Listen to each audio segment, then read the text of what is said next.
Nós resolvemos, desde o ano passado, trazer a questão da teologia moral cristã e também a filosofia moral cristã a partir do estudo das virtudes. Aí esse ano a gente mudou, a gente vai estudar os vícios contrários às virtudes, né?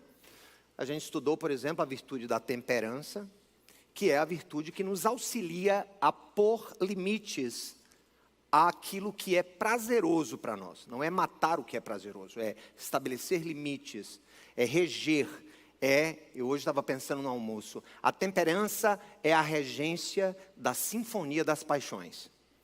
É quando eu usufruo de bens que Deus me deu na vida, como o sexo, a comida, a bebida, os cheiros, enfim, tudo aquilo que me produz prazer, eu preciso temperar.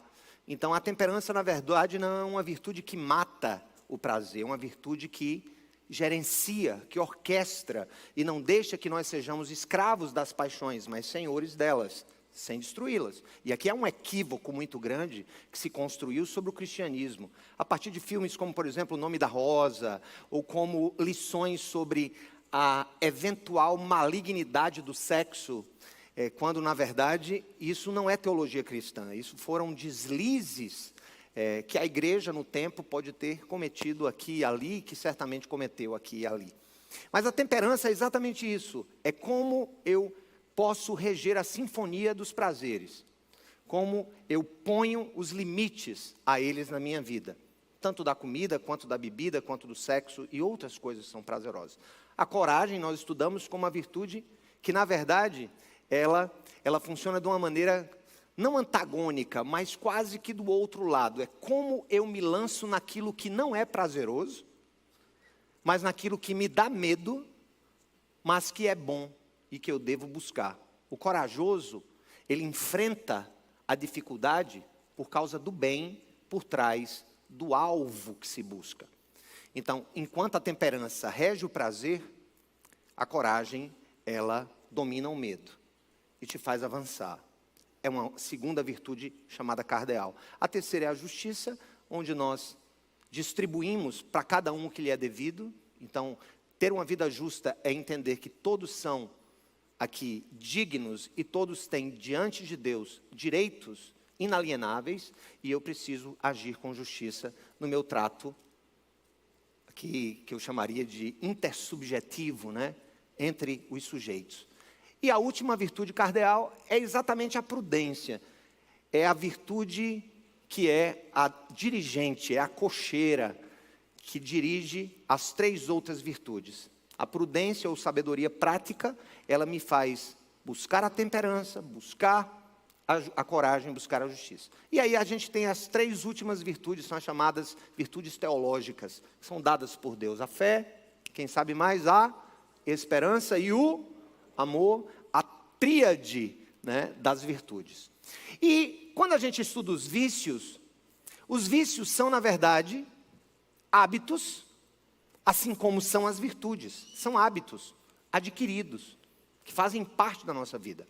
Por exemplo, uma coisa é o vício da glutonaria ou da gula na expressão do beber demais. Uma coisa é alguém que excedeu-se eventualmente e ali ela perdeu o controle de uma determinada situação e embriagou-se. Outra coisa é a pessoa que busca viver embriagada. Essa aqui tem, e ela coordena dentro de si esse vício, que é um hábito arraigado, um hábito de não ter temperança no beber ou no comer. Mas a gente já estudou várias virtudes, e eu estou triste, eu vou dizer por que eu estou triste, porque eu elaborei tudo isso e adoeci no meio do processo, passei quase 30 dias de cama, perdi quase, eu acho, 5 ou 6 quilos, por causa de uma gravíssima crise de hérnia cervical, algo que eu já tenho desde 2010, mas que dessa vez me pegou em cheio. Mas foi um tempo de reflexão, foi um tempo de pensar, e o que eu vivi tem muito a ver com também um pouco da reflexão sobre o comer, o prazer que nós temos. Nós já estudamos a vanglória, foi a primeira dos vícios capitais. O que é a vanglória? É quando a sua vida é definida pelo espelho, pela sua imagem. Sua imagem é tudo. A vanglória é simplesmente um Deus que eu cultivo, que precisa ser alimentado com a aprovação dos outros. E que muitas vezes se entristece quando nós somos reprovados. Um grande sábio cristão, Macário, um dos pais do deserto, um dos pais do cristianismo oriental, ele uma vez chamou os seus discípulos e pediu para que eles fossem em um cemitério. E lá começassem a esculhambar com quem estava morto. Eles foram e começaram a esculhambar sem entender direito, mas começaram a dizer impropérios com os defuntos. Voltaram e ele perguntou, e aí? Não, tudo bem, vão agora e façam elogios aos cadáveres, aos mortos. Eles foram, começaram a elogiar e voltaram. Macário perguntou, vocês viram alguma diferença entre elogiar os mortos e entre defenestrá-los, entre humilhá-los? Não, eles ficaram lá do mesmo jeito. E ele disse, assim deve ser o seu ego. Você não pode viver de acordo com o que as pessoas dizem de bom ou de ruim ao seu respeito. Quem vive demais vinculado à imagem que os outros têm de si, essa pessoa padece do vício capital da vanglória. E a vanglória, ela não só funciona na busca desenfreada por aprovação e elogio externo, mas também por uma profunda decepção com a vida, quando a nossa imagem, ela é exposta de maneira diferente como nós a vendemos. A vanglória, hoje, talvez tenha um nome mais científico em alguns casos. No chamado CID, ou também ali no código dos transtornos psiquiátricos, né? Alguns podem hoje chamar vanglória de transtorno de personalidade narcisista. A gente pode ter dado nome científico a muita coisa com o passar do tempo, mas na verdade são os mesmos e velhos problemas que os seres humanos têm desde o tempo das cavernas. Então a vanglória a gente estudou, eu consegui falar sobre vanglória, mas aí, na verdade não consegui falar de vanglória, eu falei da introdutória. Inveja é quando eu sinto desgosto quando os outros estão bem. O invejoso é esse. O problema não é eu não ter o que você tem. O invejoso, o vício da inveja, não é desejar o que eu não tenho, é ficar triste pelo que você tem. Também estudamos a preguiça e o seu nome clássico, que é assídia. A preguiça é quando eu me nego, eu resisto às demandas do amor de Deus sobre mim e como isso deve ser respondido na minha vida. O preguiçoso é aquele que não luta por aquilo que ele foi feito para ser. O preguiçoso é aquele que se acomoda diante das dificuldades, que não tem a coragem necessária para sair da prostração de uma vida, né, que a gente estudou lá atrás, que se chama de um outro vício decorrente da preguiça, que é a pusilanimidade, que é quando eu rejeito ser tudo aquilo que eu fui feito para ser, então isso é preguiça. Estudamos a avareza, que tem a ver com o desejo, a necessidade de posse e de domínio, porque no final das contas o avarento não é que ele ame o dinheiro porque o dinheiro é dinheiro. O avarento, ele ama o dinheiro porque entende que tendo dinheiro ele tem não só posse, mas ele tem a capacidade de dominar as circunstâncias da vida. Na verdade, riqueza traz domínio, né? Mas como eu lido com a riqueza, pode dizer se eu sou avarento ou não. Acho que semana passada, aqui, não sei se foi meu filho que pregou, acho que Sérgio Augusto, ele falou sobre a ira. Não sei se foi aqui ou outra igreja, mas a gente discutiu esse sermão. É uma emoção santa ou é uma paixão infernal? A ira pode ser uma emoção santa quando eu fico irado com a injustiça, mas ela pode se tornar em uma paixão infernal que me faz transformar a ira em violência, ou transformar a ira em destempero, ou transformar a ira em falta de responsabilidade no lidar com a minha vida. E hoje a gente vai falar da gula. E aí, quando eu olho para o auditório, e quando a gente pensa sobre gula, muita gente pode dizer assim, não, mas gula não é um problema para mim, porque gula tem a ver com obesidade. Nananina. Não, definitivamente não. Primeiro, porque isso é um estereótipo, de que o obeso é necessariamente guloso.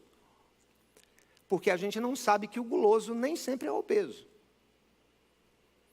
E que a gula não é só a quantidade do que eu como, nós vamos estudar isso aqui ainda. Mas o que eu como, como eu como, o quanto eu como e o quanto comer define a regência da minha felicidade. Buechner, ele disse que o glutão é aquele que invade a geladeira em busca de cura para a subnutrição espiritual. Eu quero lhes apresentar hoje que a gula,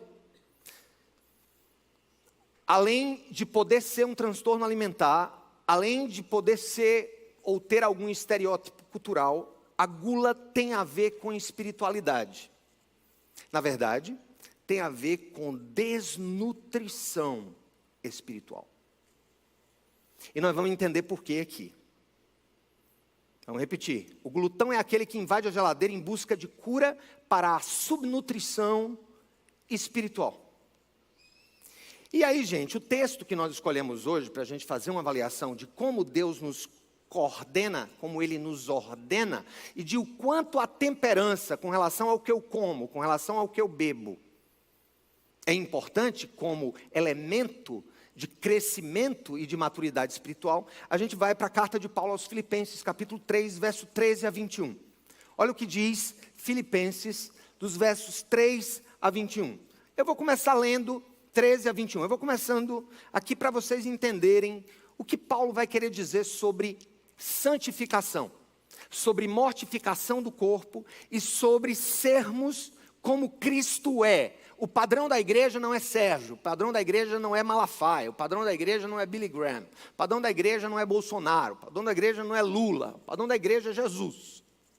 Ele é o nosso padrão. Na hora que eu desviar o meu padrão de ser, de conduta ou de expectativa de vida para um ser humano, eu estou sendo idólatra. Então Paulo vai dizer exatamente isso sobre si e sobre como ele via Jesus como seu alvo. Mas um alvo que não se busca, antecipadamente eu vou dizer, sem que Deus me habilite a buscar. Porque se Deus não colocar, infundir, gerar em mim a fé, a esperança e o amor, eu não terei condições de ser santo. Qualquer tentativa de santificação sem fé, esperança e amor pode se tornar um adestramento moral. A gente pode estar vivendo nada mais, nada menos do que uma tentativa de sermos adestrados pela igreja. E nós não somos cachorro para ser adestrado pela igreja. A busca pela virtude, a busca pela maturidade, traz alegria ao coração de quem foi transformado pelo Espírito. E não só alegria, traz a capacidade de buscar a santificação. É o que Paulo vai dizer. Olha o verso 13, vamos lá. Irmãos, eu não penso que eu mesmo já tenha alcançado, mas uma coisa eu faço. Esquecendo-me das coisas que ficaram para trás e avançando para as que estão adiante. Paulo vai dizer que nós temos um passado sem Deus. Mas ao mesmo tempo, ele quebra qualquer ideia de superioridade dele como apóstolo. Por isso que nós temos que vigiar com relação à nossa pretensa superioridade moral, com relação a quem não está na igreja, cuidado com isso.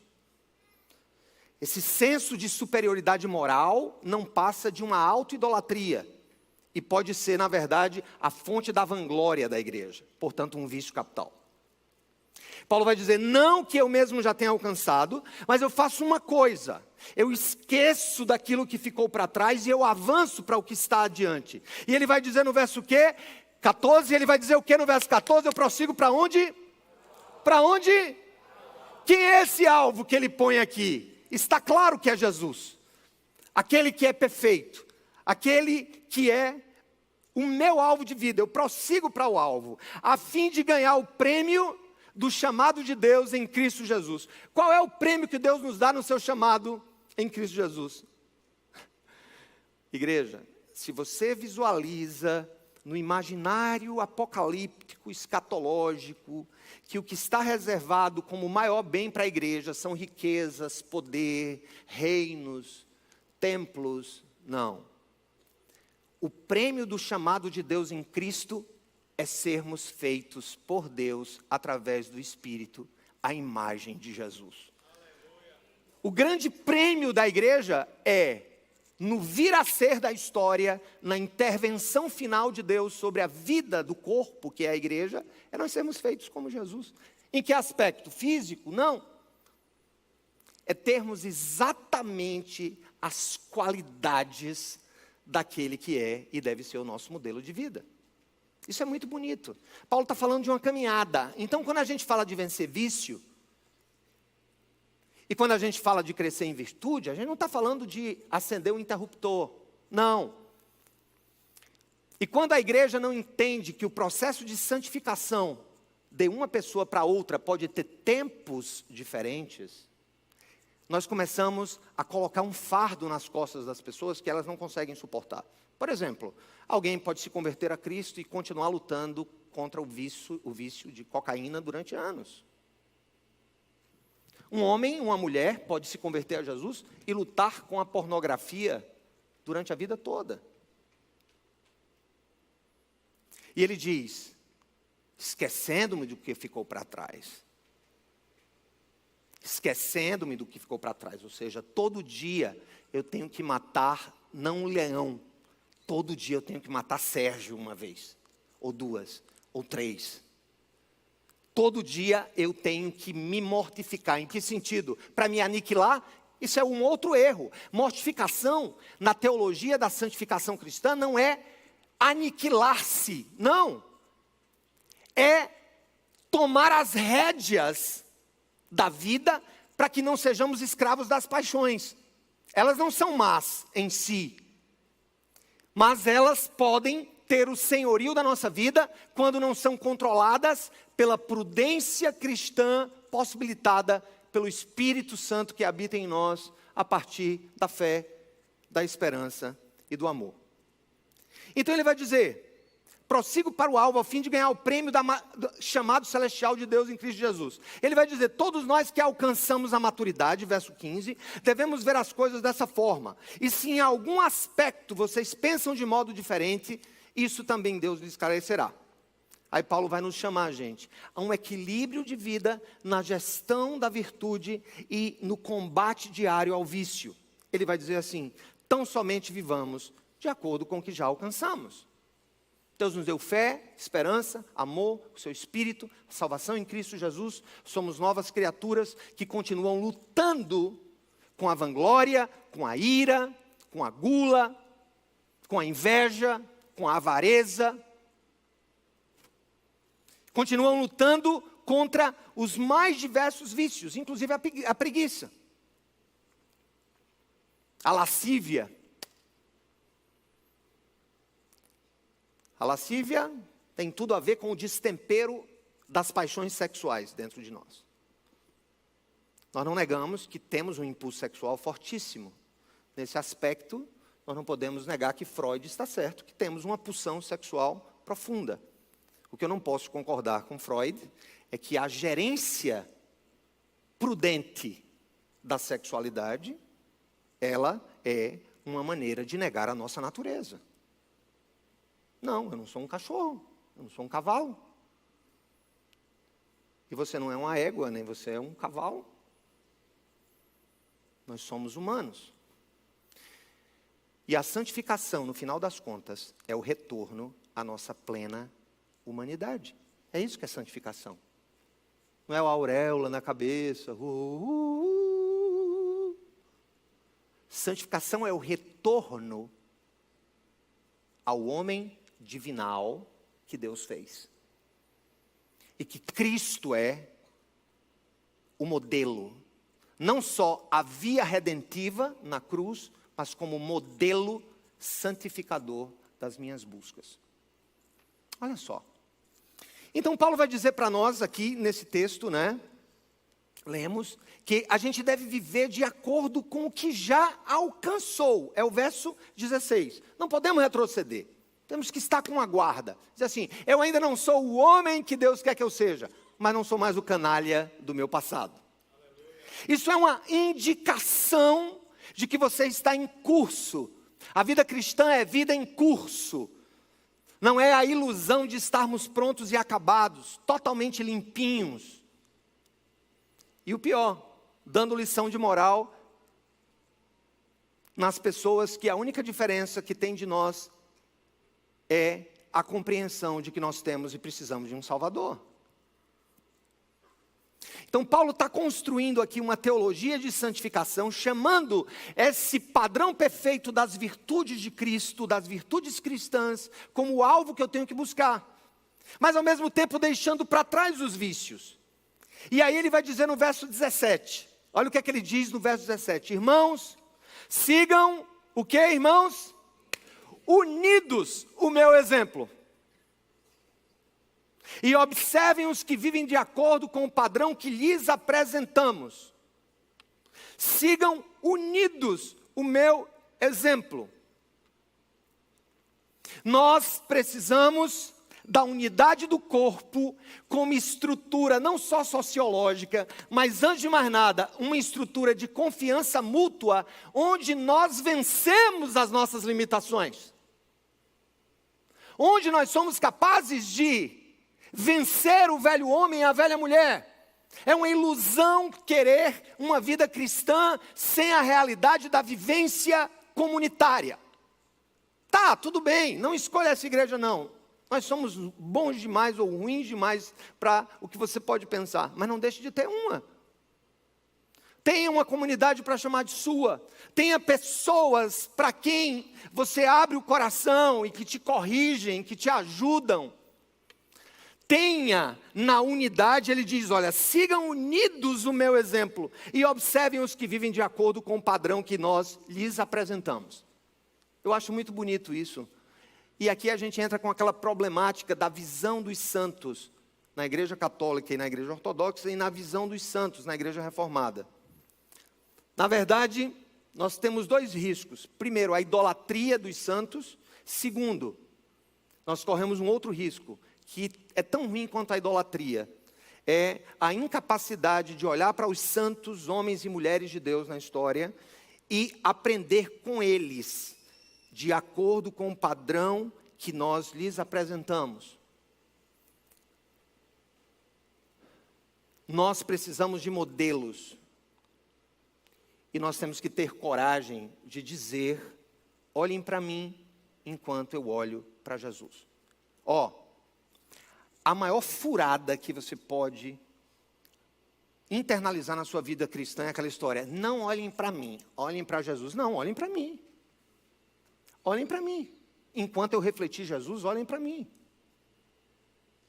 Ou eu busco ser exemplo vivo na minha vida de alguém que ama a esposa, respeita a esposa, cria os filhos no evangelho, que paga as suas contas, que aqui e ali, né, tem seus erros, mas tenta ao menos lutar.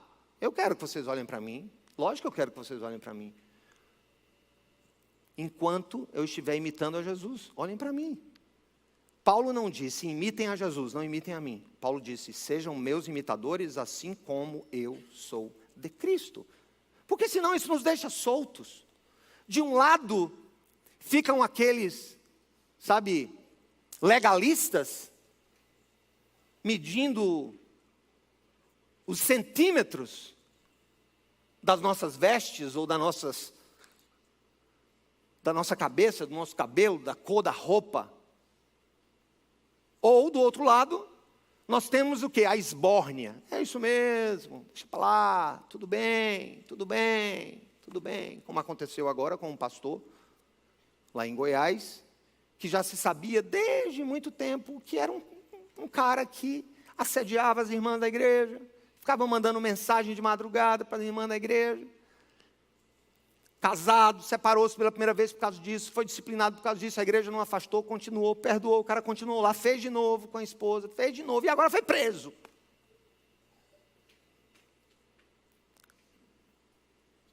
É o extremo oposto da seriedade que o cristão deve ter. Não ao legalismo e não à licenciosidade. Nesse caminho, a gente vai buscando a virtude. Todo o tempo sendo corrigido. Tem uma coisa que eu uso com minha esposa para evitar qualquer problema dela ou comigo, quem quer que seja. Nós não temos senha um para o outro. Está aqui, Samara, pode olhar meu celular. Ela me perguntou sobre uma dúvida. Eu falei, Sérgio, tem uma dúvida, uma pessoa falou com você. Olha aqui. Pode olhar. Qualquer hora. Nós precisamos buscar o padrão da santidade em tudo que nós fazemos. É o que Paulo está dizendo. Mas aqui, especialmente, ele vai falar, gente, da gula, quando ele nos conduz à seguinte questão. No verso 18, ele vai dizer que há pessoas na igreja. Olha o que ele diz no verso 18. Pois como já lhes disse repetidas vezes, e agora repito com lágrimas, o que é que ele repetiu? Há muitos que vivem como inimigos da cruz.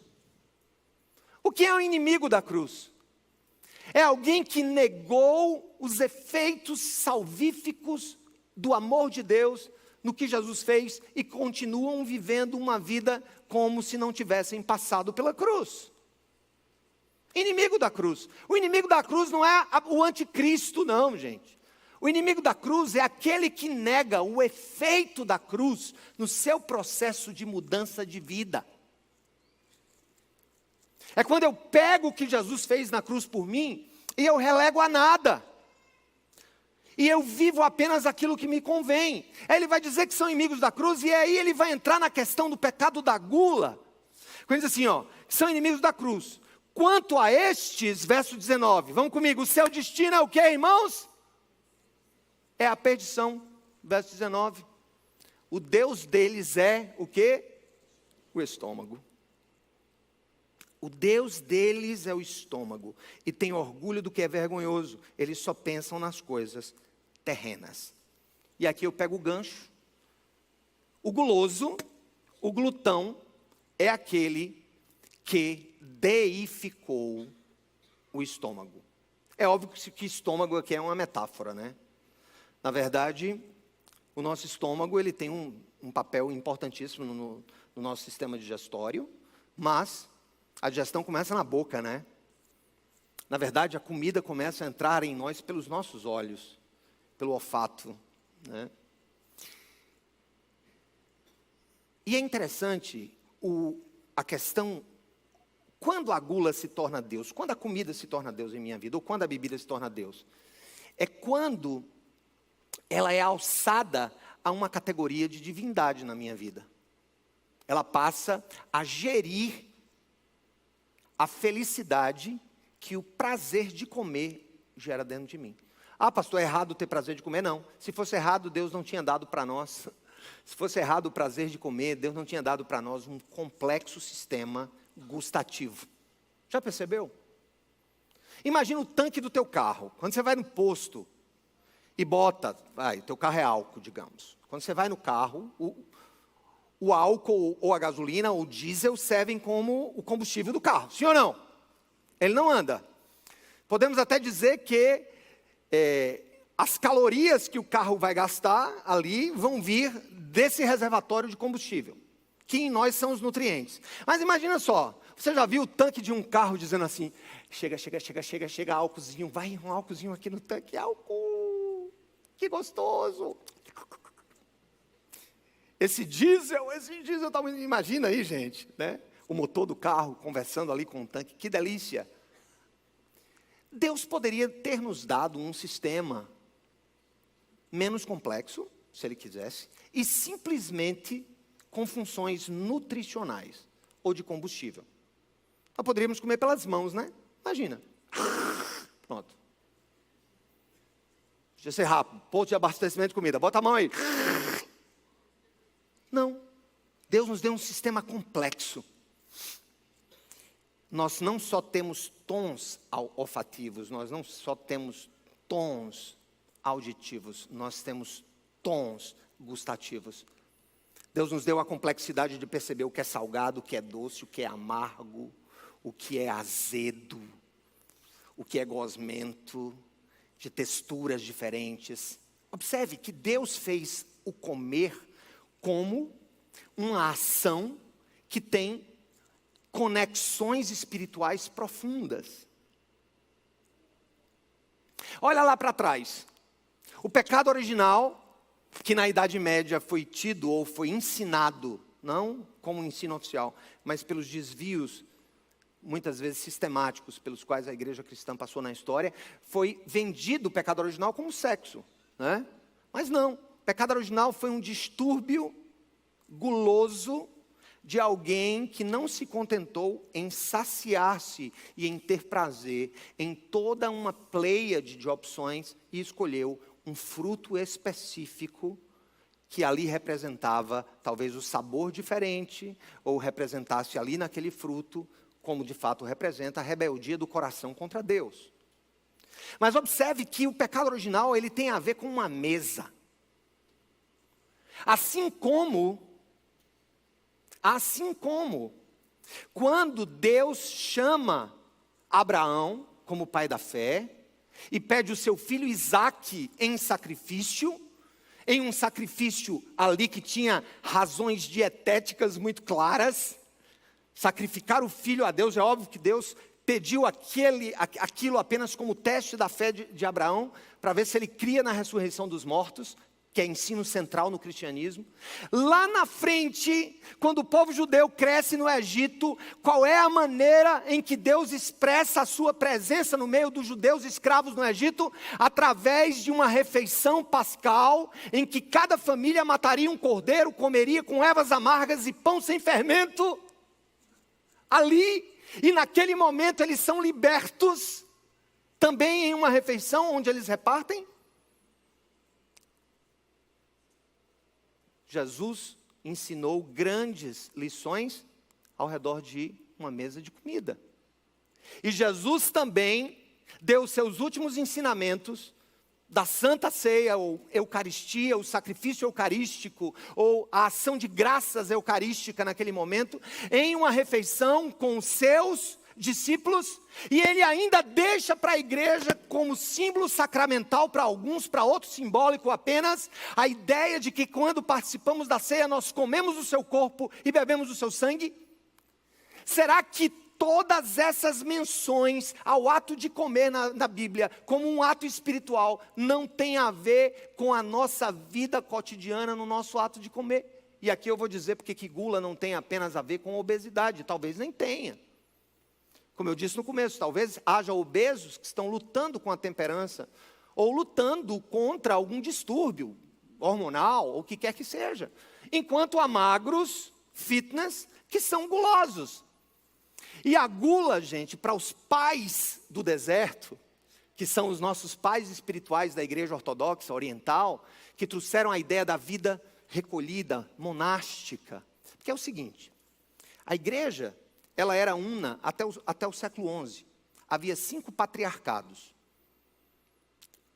principais. O patriarcado de Jerusalém, o patriarcado de Alexandria, no Egito, o patriarcado de Antioquia, na Síria, o patriarcado de Constantinopla, ali na Turquia, onde hoje é a Turquia, e o patriarcado de Roma. E o patriarca de Roma era chamado de papa, porque papa vem de pai, vem de patriarca. Até o século XI, eles viviam a chamada pentarquia. A igreja cristã ela era una e ela era gerenciada com a autoridade episcopal de todos os bispos da face da terra, que eram convocados para os concílios e supervisionadas por esses patriarcas essenciais. No século XI, o patriarcado de Roma clamou autoridade e superioridade com relação aos demais 4 patriarcados. Aí surge o cisma Ocidente-Oriente. Nós temos a igreja ortodoxa oriental ou católica oriental e a igreja católica romana ocidental. Os ocidentais tiveram uma predileção, até pela sua própria origem, de mergulhar mais na filosofia grega e no direito romano, na construção dos seus cotidianos e das teorias cristãs sobre vida, família, bioética e tudo mais. Já os orientais, eles eram mais monásticos. Eles escolheram uma vida de contemplação E não é à toa que a lista dos 7 pecados capitais, como nós já dissemos aqui, vou só repetir, né? Ou pecados cabeça, de onde vêm os demais pecados, a vanglória, a inveja, a preguiça, a avareza, a ira, a gula e a lascívia, como nós vamos ver domingo que vem. Eles eram vistos e eles eram mais percebidos nas suas lutas dentro dos monastérios. Como vencer a preguiça ali dentro. Como não resistir às demandas do amor, ser preguiçoso. Como, pelo fato de terem uma vida de inação, entre aspas, uma vida mais recolhida, eles não se lançarem, né, em uma vida de gula. Controlar a ira nas relações com os outros. É tanto que os pais, chamados pais do deserto, eles atribuíam a cada um dos vícios uma gerência sobrenatural a um demônio. Não que a gula seja um demônio, mas os pais orientais, eles atribuíam, e isso faz sentido, a gestão desse desvio vicioso do caráter humano a uma entidade espiritual demoníaca. E os pais do deserto, eles lutavam contra isso. É tanto que essa ideia de pecados capitais, de vícios, virtudes, elas surgem mais no Oriente, depois elas são incorporadas ao Ocidente, especialmente na Igreja Católica, através dos escritos morais de Santo Tomás de Aquino, aí já no século XIII. Mas o ponto, gente, é que nós estamos diante de algo que tem implicações espirituais. E eles diziam que a gula não é só a quantidade do que eu como. É o quanto o prazer de comer e o ato de comer, ou a quantidade do que eu como, me animaliza. Por isso, gula tem a ver com o jeito como eu como. Quero dizer uma coisa para você, como eu disse para mim hoje de manhã. Se você come pouco, mas come rápido, você é guloso. Isso aí não é só um problema relacionado à boa nutrição. A boa nutrição, a boa ciência, vai confirmar os incentivos espirituais das Escrituras naquilo que convém. Então, olha só, comer rápido é um ato de gula. Por quê? Porque às vezes, o prazer de comer, ele rege tanto o meu ser, ele é tão senhor do meu ser, que eu como rápido. Por quê? Porque isso expressa muitas vezes uma ansiedade de ser satisfeito pela comida. A gula, que luta com a temperança, que é a virtude, ela também tem a ver com o que eu como. Ou o que eu determino como sendo o que eu como. Preste atenção. Uma das expressões da gula é o requinte, quando o requinte domina os meus hábitos nutricionais e gastronômicos.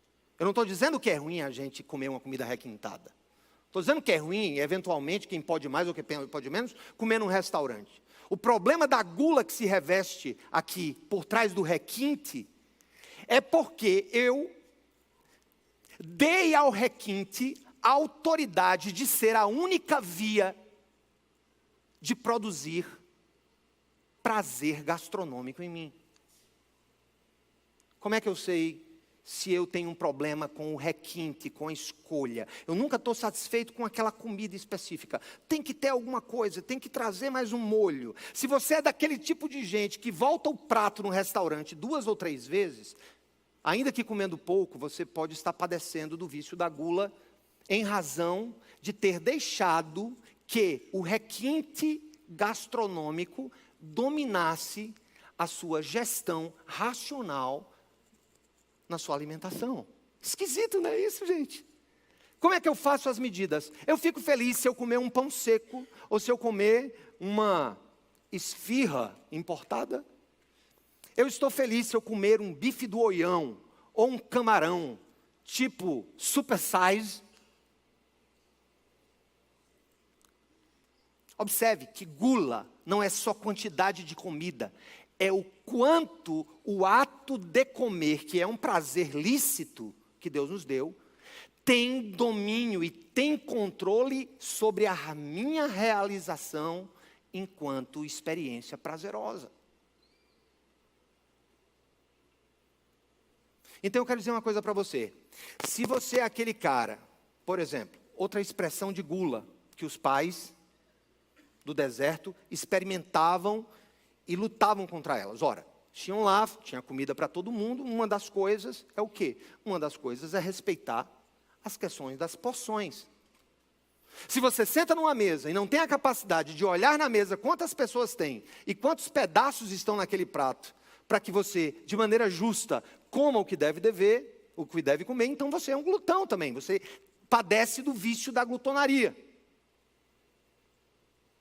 Ou seja, eu sou e preciso lutar contra o vício da glutonaria, da velocidade com que eu como. Não sei como isso entrou dentro da minha vida, talvez, e aqui eu não quero justificar, pecados e vícios não se justificam, mas podem ser explicados, talvez por sempre ter tido uma vida extremamente atarefada, sempre correndo atrás do relógio para gerenciar várias coisas ao mesmo tempo na minha vida. Sabe por quê, irmãos? Porque quando eu como rápido, eu perco a dimensão espiritual de comunhão que a comida tem. Tanto no meu mover diante de Deus em ação de graças, como também no meu olhar para o outro em um relacionamento ali comunitário, em que a comida faz parte disso. Isso é muito interessante. O requinte, a velocidade, o jeito como você come. Peça alguém para dizer a você, alguém que te ama, como é que você se senta à mesa?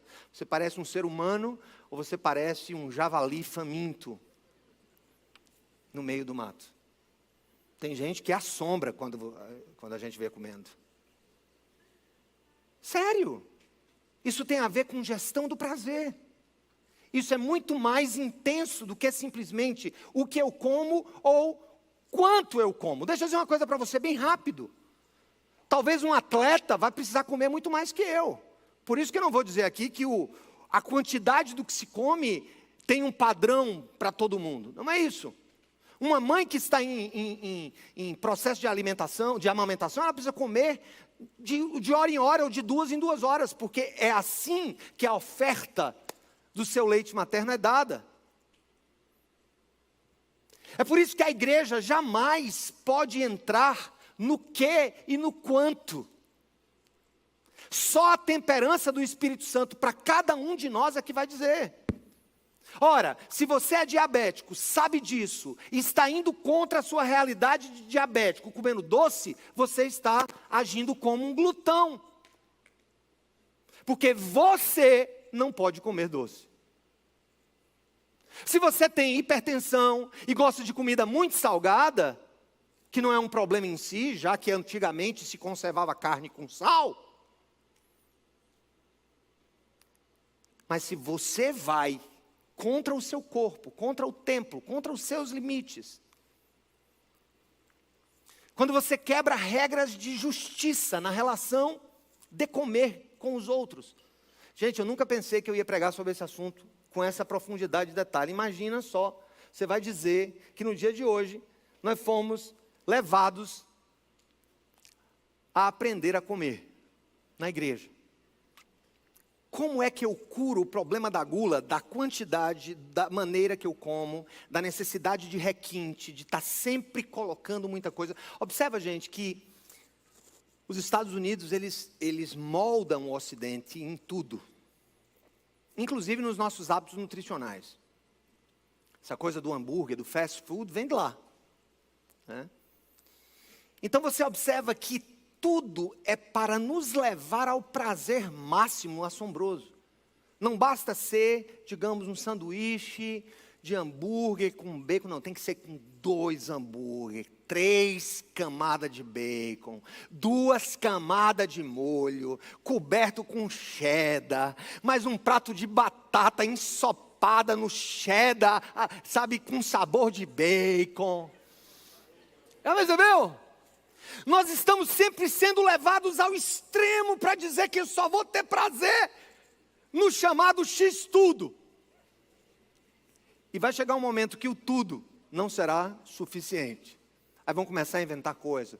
Deixa eu botar aqui codorna frita aqui nesse negócio, entendeu? Vou tirar aqui, né, asa de fazão, vou colocar aqui no meio, né, eu vou empurrar aqui uma batata cultivada lá no Oriente Médio, e aí a gente vai sendo levado a essa loucura, onde o alimentar-se passa a ser uma divindade na nossa vida, e não um prazer controlado pela prudência, pela temperança. Eu vou dizer outra coisa para você, tá? Não leva a mal, não.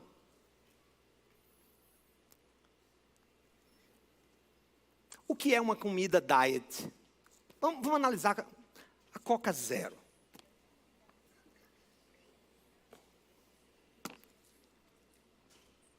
Presta atenção no que nós nos tornamos. O que é a Coca Zero sob o ponto de vista nutricional? Zero. É o que na ciência da nutrição chama de caloria vazia. Mas se ela não serve para alimentar, ela serve para quê? Para sustentar o vício da gula expressada na necessidade de prazer e não de nutrição. Não estou dizendo que é errado tomar Coca Diet, gente, pelo amor de Deus. Eu só estou dizendo no que nós nos tornamos. Ou seja, eu encontro uma maneira de ser guloso sem peso na consciência. Percebeu? Eu encontro uma maneira de ser guloso, mas sem peso na consciência. Mas ao mesmo tempo, aquilo é uma atitude que é algo que não me alimenta. Alimenta meu prazer. Então olha só, a gula de quantidade, a gula do jeito que eu como, a gula do como eu como, a gula do requinte. Eu vou dar outra gula, outro tipo de vício da gula. É quando você é aquela pessoa muito pique. Sabe? Que escolhe demais.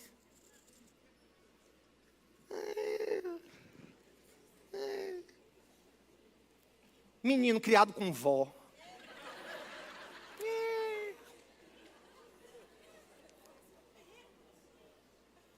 Aí você não come. Tem um primo meu que não come feijão, que não come carne, que come arroz se for parboilizado, e sopa de legumes se for passada no liquidificador.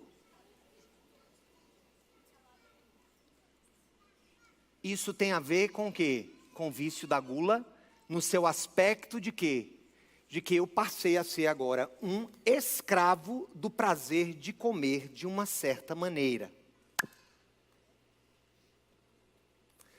Os gordinhos ficaram olhando para mim quando eu falei de gula, mas não foi para vocês essa mensagem, observam? Pode ser para o magricela. Mas é fácil a gente caricaturar a gula. E mais, a igreja tem um problema sério. Se você nunca ouviu o que eu vou dizer, você não tem um mês de igreja. Evangélico não bebe, mas come que é uma benção. Oh, glória! Oh, glória é uma... Oh, glória nada, meu amigo. A glutonaria tem a ver com a bebida, com os hábitos excessivos da bebida, e tem a ver com os hábitos excessivos da comida. A glutonaria envolve também o próprio ato de embriagar-se. Porque no final das contas, o que é a glutonaria? O que é ser glutão? O que é ser guloso? É não ter a virtude da temperança coordenando os limites de prazer que o que é prazeroso me causa e me gera. Qual é o limite de se comer chocolate? Eu tenho um problema, não como mais bis. Eu não consigo comer só 2.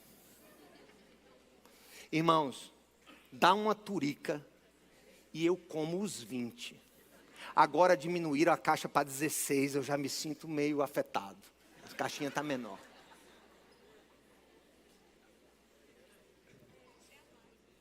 O que eu como, como eu como, o jeito que eu como, o requinte do que eu como, se eu sou pique, ou se eu busco nas calorias vazias uma maneira de sentir prazer sem peso na consciência, comendo o que não é alimento. Porque eu vou dizer, muita coisa que tem na prateleira do supermercado não é comida. É tudo menos comida, é um troço.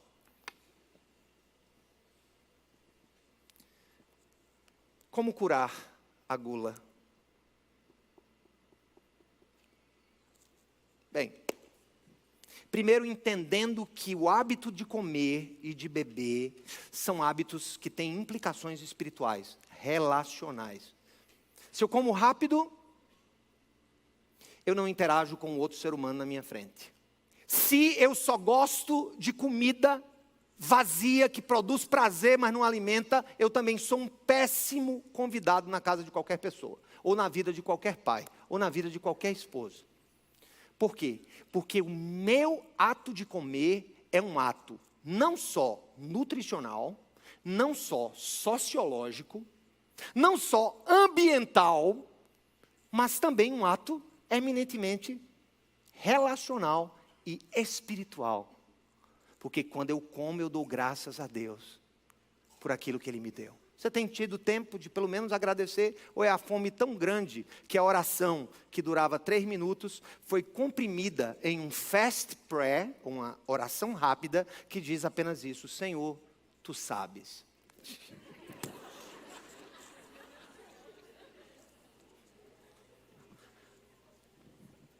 Mas qual é a cura para a gula? O jejum. E era isso que os monges do deserto, os nossos pais do deserto e as mães do deserto, faziam e trouxeram para nós, não como invenção. Jesus jejuava. Jesus passou 40 dias ali, gerindo, bloqueando e coordenando os eventuais prazeres que lhes foram oferecidos, como o próprio diabo chegou e disse assim: qual foi a primeira tentação? Foi uma tentação ventral. Os pecados do ventre são os pecados da intemperança, sexo e comida e bebida. Ele atacou Jesus especialmente na temperança e disse o quê? Se tu és filho de Deus, tu dizes a essa pedra que se transforme em quê? Em quê? Pão. Não só de pão vive o homem, mas de toda a palavra que procede da boca do Senhor. Louvado seja o nome dele por isso. O jejum, ele modela a paixão. E olha só, o jejum pode ser exercitado por qualquer pessoa. Porque você não precisa deixar de comer tudo para fazer um jejum e buscar fortalecer-se espiritualmente. Você pode deixar uma coisa que você gosta muito e que não vai te fazer falta, nem sob o ponto de vista nutricional, nem sob o ponto de vista, eventualmente, glicêmico, que tem gente que diz, não, eu não posso jejuar porque eu tenho hipoglicemia ou porque eu sou diabético. Tudo bem, então tira o café, tira aquilo que te faz assim, babar. Quando eu quero jejuar, irmãos, eu não tiro arroz, feijão, carne, não, eu tiro chocolate. Hoje comecei um jejum, e eu vou dizer a diferença de jejum para dieta, daqui a pouco, porque tem muita gente fazendo dieta e dizendo, recebe o meu jejum. Basicamente, a diferença de dieta para jejum é que na dieta, a tua realização vem do espelho e da balança. No jejum, a tua realização vem do céu. Na dieta, a realização vem do espelho e da balança. E do elogio do terceiro. No jejum, Jesus disse, nem diga aos outros, nem mostre cara de cansaço. Estou aqui há uma semana sem comer picanha argentina. Não, meu irmão. Jesus disse, quando você jejuar, lava o rosto. Ao invés de mostrar que está fraco, mostra que está forte. Porque ali não tem ninguém na cadeira da regência dos teus prazeres, a não ser o Espírito Santo de Deus. O jejum. Comece a fazer isso, porque você vai começar a moderar, a modelar a tua relação com a comida, a tua relação com a bebida. E como nós vamos ver domingo que vem, a tua relação com a sexualidade. O jejum, ele é exatamente esse contraponto que eu dou à escravidão do prazer de comer. Se puder, passa 3 dias sem comer, passa 4 dias sem comer, ou passa um dia sem comer, se você não tiver restrições. Mas o jejum não é apenas isso. Eu vou dizer, quer um jejum bom para você que é pique? Come brócolis. Sério. Eu não gosto de verdura, come. É comendo e dizendo assim, Senhor, meu prazer está em Ti. O meu corpo agradece por esse brócolis, mas eu não estou sentindo nada de bom aqui. Nas minhas pupilas gustativas. Come brócolis, sério. Aprenda a comer o que está na mesa, uma forma de jejum. Porque vocês entenderam que gula não tem a ver com quanto, não tem a ver com a quantidade ou o que, tem a ver com a relação de ser senhor ou escravo do prazer de comer. Meus amigos e amigas, irmãos e irmãs nutricionistas, podem ter certeza. A gente não fala agora do tal de um jejum intermitente, não sei o quê, como dieta e pá. Mas escuta, o jejum faz bem. E especialmente o jejum daquilo que tu mais gostas.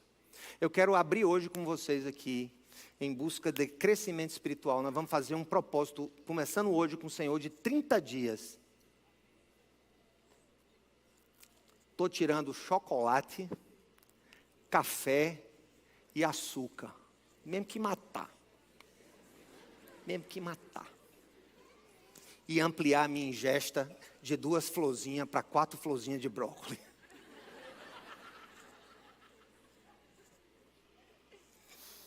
É sério, o jejum. Porque o nosso Deus não é o ventre. Diga, o meu Deus não é o ventre. Diga. Diga, o meu Deus não é o ventre. E aí a gente prossegue. E aí a gente cresce. E aí a gente vai glorificando ao Senhor. Conclusão. Antes de concluir, John Piper, ele faz um teste para a gente analisar se somos escravos da gula ou se estamos a ponto de ser. Primeira pergunta que ele diz: ficamos indiferentes aos efeitos nocivos que a comida está causando no templo do Espírito Santo, o nosso corpo? Você está indiferente a isso? Sabendo que você não pode certos alimentos e você está indiferente a essa realidade, gula. Tornamo-nos indiferentes à forma como administramos o nosso dinheiro, à medida que gastamos imprudentemente com comida e comida requintada. Precisamos mesmo, toda vez que sairmos para jantar, irmos para um restaurante de alta gastronomia, ou dá para a gente comer um espetinho de carne na praia? Terceiro, começamos a usar a comida como uma fuga dos nossos problemas e como um remédio para a nossa tristeza, a nossa miséria ou o nosso desconforto. Gula. Quarto e último, deixamos de desfrutar da comida como forma de desfrutar de Deus, paramos de provar a bondade de Deus na bondade da comida e começamos a substituir a bondade de Deus expressa na comida pela comida em si. Oh, glória, ninguém dá glória, irmão, dá glória, irmão, ninguém dá glória, ou seja, aí a Cidade Viva é a igreja em que não se dá glória, não dá para se dar glória para isso aqui, é misericórdia, Jesus, me ajuda. A gula é menos sobre fome, escuta, a gula é menos sobre fome e mais sobre inclinação do coração.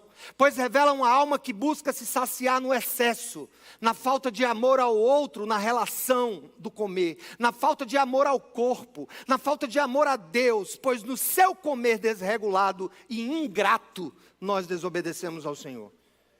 Enquanto Daniel negou os manjares do rei, enquanto Adão e Eva pecaram pelo que comeram, enquanto Daniel negou os manjares do rei, Adão e Eva pecaram pelo que comeram, e Esaú trocou a sua bênção por um prato de comida, um prato de lentilha. Ele vendeu a primogenitura por um prato de lentilha.